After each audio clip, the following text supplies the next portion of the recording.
அஸ்ஸலாமு அலைக்கும் வரஹ்மத்துல்லாஹி வபரகாத்துஹு. லா தஹ்சன், கவலை கொள்ளாதீர். என் தோழனே, நீ பிரம்மாண்டமாக நினைக்கக்கூடிய இந்த உலக வாழ்வென்பது ஒரு வீட்டை போன்றது. ஒரு வாசலின் வழியாக நுழைவாய், இன்னொரு வாசலின் வழியாக வெளியேறுவாய்.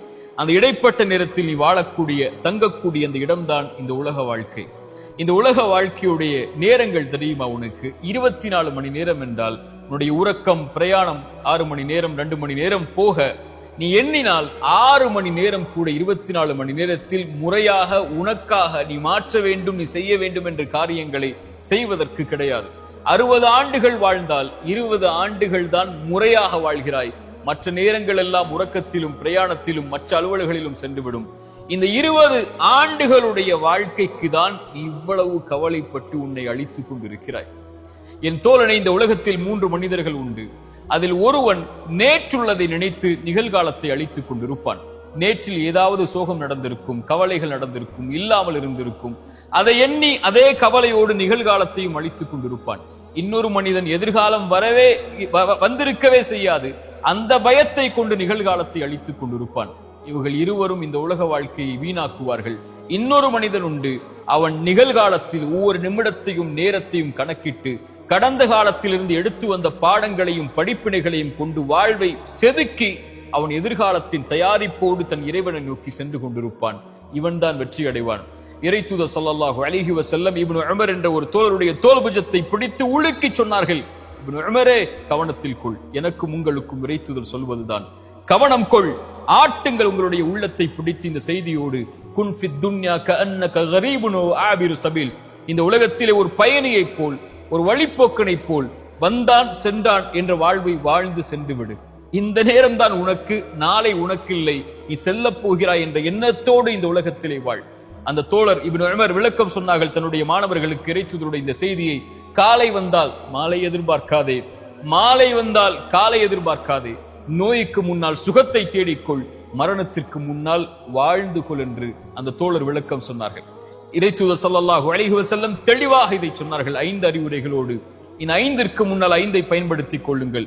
1, உனக்கு வயோதிகம் வருவதற்கு முன்னால் வாலிபத்தை பயன்படுத்திக் கொள். வாலிபத்தை வீணாக்கினால் கண்மூடி முடிப்பதற்கு முன்னால் வயோதிகம் வந்துவிடும். அப்போது வாலிபத்தில் செய்ய வேண்டும் என்று நினைப்பதை நினைப்பாய், செய்ய முடியாது. வயோதிகம் வருவதற்கு முன்னால் வாலிபத்தை பயன்படுத்திக் கொள். உனக்கு நோய் வருவதற்கு முன்னால் சுகத்தை தேடிக்கொள். உனக்கு ஏழ்மை வருவதற்கு முன்னால் உன்னுடைய செல்வத்தை பயன்படுத்திக் கொள். உனக்கு நேரமின்மை வருவதற்கு முன்னால் குழந்தைகள், குடும்பம், உன்னுடைய சூழல், உன்னுடைய பொருளாதார நிலைமை என்று வருவதற்கு முன்னால் இருக்கின்ற நேரத்தை முறையாக பயன்படுத்திக் கொள். உனக்கு மரணம் வருவதற்கு முன்னால் வாழ்ந்து கொள் என்று இறை தூதர் ஸல்லல்லாஹு அலைஹி வஸல்லம் சொன்னார்கள்.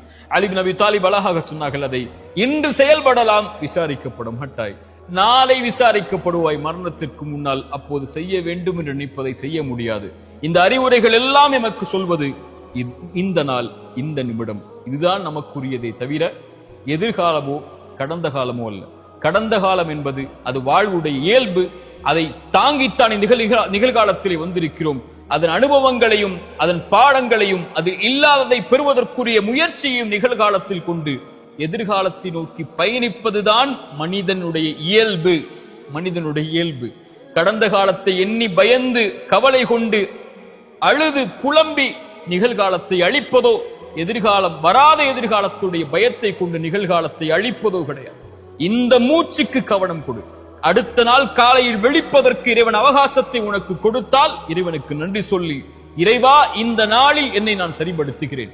கடந்த காலமே என்னிடத்திலே வந்து விடாது. உன்னை குறித்து நான் கவலைப்பட போவதில்லை. உன்னை நினைத்து நான் அழப்போவதில்லை. நான் இழந்த இழப்புகளை நினைத்து நான் ஏங்க போவதில்லை. நான் பெறுவதற்கு, இறைவனிடத்திலே வாங்கி பெறுவதற்கு, இறைவன் எனக்கு கொடுப்பதற்கு தான் இந்த மூச்சை கொடுத்திருக்கிறான். அவனிடத்திலே எது இல்லையோ, எதை நான் இழந்தேனோ அதை சரிபடுத்துவதற்கு அவனை அழைப்பேன், அவன் எனக்கு கொடுப்பான். நீ வந்து விடாதே, நீ சென்று விடு. எதிர்காலமே நீ வரவே இல்லை, உன்னை குறித்த பயம் எனக்கு எதற்கு? நான் நிகழ்காலத்தை சரியாக பயன்படுத்துகிறேன். இந்த நேரத்தில் நான் என்னை மாற்றிக்கொள்கிறேன். நான் தொழாமல் இருந்தேன், தொழப்போகிறேன். நான் பொய் கூறி கொண்டிருந்தேன், பொய்யை நிறுத்தப் போகிறேன். நான் புறம் பேசிக் கொண்டிருந்தேன், புறத்தை நிறுத்தப் போகிறேன். பிறருடைய மானங்களை பற்றி பேசிக் கொண்டிருந்தேன், இனிமேல் பேசப் போவதில்லை. என்னுடைய பெற்றோர்களுக்கு முக்கியத்துவம் கொடுக்காமல் இருந்தேன், இப்போது கொடுக்க போகிறேன். என்னுடைய உறவுகளை ஆதரிக்காமல் இருந்தேன், இப்போது ஆதரிக்கப் போகிறேன். நன்றி செலுத்தாமல் இருந்தேன், இதோ நன்றிக்காக தயாராக போகிறேன் மரணத்திற்கு முன்னால். பாவ மன்னிப்பை கேட்காமல் இருந்தேன், கேட்கப் போகிறேன். மனிதர்களிடத்திலே கேட்காமல் இருந்தேன், இதோ கேட்கப் போகிறேன். இந்த நிமிடத்தை நான் சரிபடுத்தப் போகிறேன் என்ற உறுதியோடு இறைவனை நெருங்குங்கள். உங்கள் வாழ்வில் எது இல்லை என்றாலும், எதை நீங்கள் இழந்திருந்தாலும் அந்த கவலையை இறைவன் நீக்கி அவனிடத்திலே நெருங்குவதற்குரிய வாய்ப்பை இறைவன் கொடுத்து, உங்களுக்கு எதை வேண்டுமோ அதை அவனிடத்திலே கேட்டுப் பெறுவதற்குரிய அவகாசத்தையும் இறைவன் நீட்டித்து தருவார். இந்த ஒரு புரிதலை புரிந்தால், இந்த நேரத்தை பயன்படுத்தினால், இந்த நாளை பயன்படுத்தினால், இந்த நொடியை நமக்காக நாம் அமைத்துக் கொண்டால், இந்த உலக வாழ்வில் நாம் வெற்றியை நோக்கி பயணிக்கலாம். ஒரே ஒரு செய்தியை நினைவுக்காக சொல்கிறேன். நேற்று ஒரு உணவை சாப்பிட்டு இருப்பீர்கள், அந்த உணவில் உப்பில்லை என்று வைத்துக் கொள்ளுங்கள். அந்த உணவை இன்று எடுத்து சாப்பிடுவீர்களா? மாட்டீர்களே. அல்லது நாளை ஒன்றை செய்ய போகிறீர்கள் என்று எண்ணுவீர்கள், அந்த உங்களுடைய பசியை ஆற்றி விடுமா? ஆற்றாது. ஒரு உணவுக்கே நீங்கள் இப்படி என்றால், ஏன் கடந்த காலத்தில் நடந்த செயல்களையும் நினைவுகளையும் கொண்டு, அல்லது வராத உணவை கொண்டோ வராத எண்ணங்களை கொண்டோ நிகழ்காலத்தில் கவலை கொண்டு இதை அழித்துக் கொண்டிருக்கிறீர்கள்?